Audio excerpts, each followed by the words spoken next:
Lesson 111. Am I here on earth just to suffer? The world is full of suffering, and we happen to be part of that.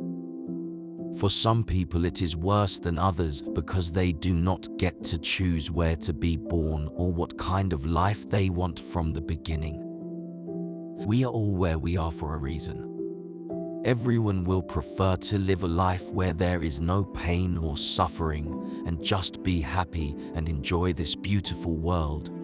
But the ugly truth is that suffering is always going to be present, and there is nothing we can do to change that. Jesus didn't promise to take your suffering away, but He promises to give you strength to go through it. He says, "In this world you will have trouble, but take heart. I have overcome the world." The best way to overcome suffering is to follow the example of Jesus. Even on His toughest moment, when He was going to His death and He could see the pain and betrayal He will face, He turned His eyes to His Father in heaven and prayed for strength.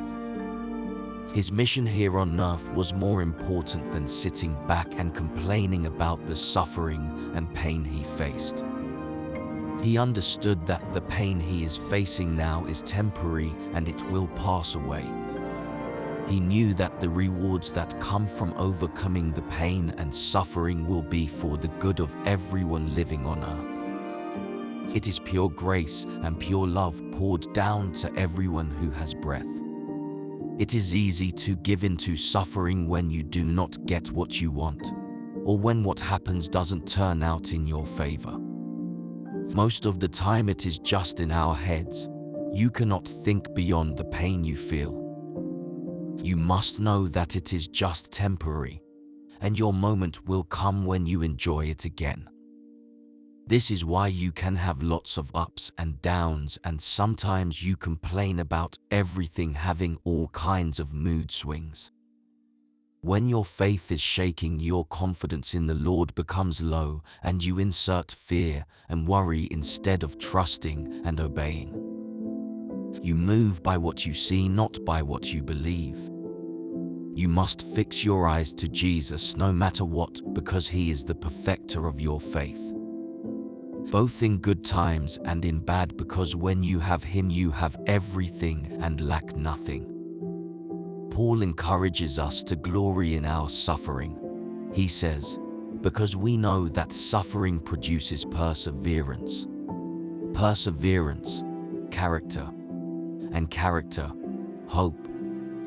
And hope does not put us to shame, because God's love has been poured out into our hearts through the Holy Spirit, who has been given to us.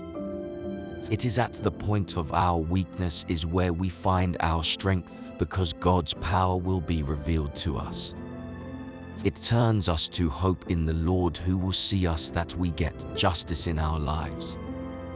King David proclaimed, saying, "I was young and now I am old, yet I have never seen the righteous forsaken nor their children begging bread." Your commitment to the way of the Lord is more important than just following your own will. When you take God out of the picture in your life, it will always end badly, because without Him you can do nothing. Suffering is temporary. In a moment it will pass. It does not so much matter when your suffering comes, but how you deal with the suffering. You must conquer every situation with purity, because there is where God will be glorified. Do not scramble your way through just to get to the other end. You will come out just an ordinary person, finishing the way you started. Conquer your weakness and your situation with purity, so that in the end you will come out better than you were before. God knows about your struggle, and He sees what is done in secret, and in His due time He will come and show you favor.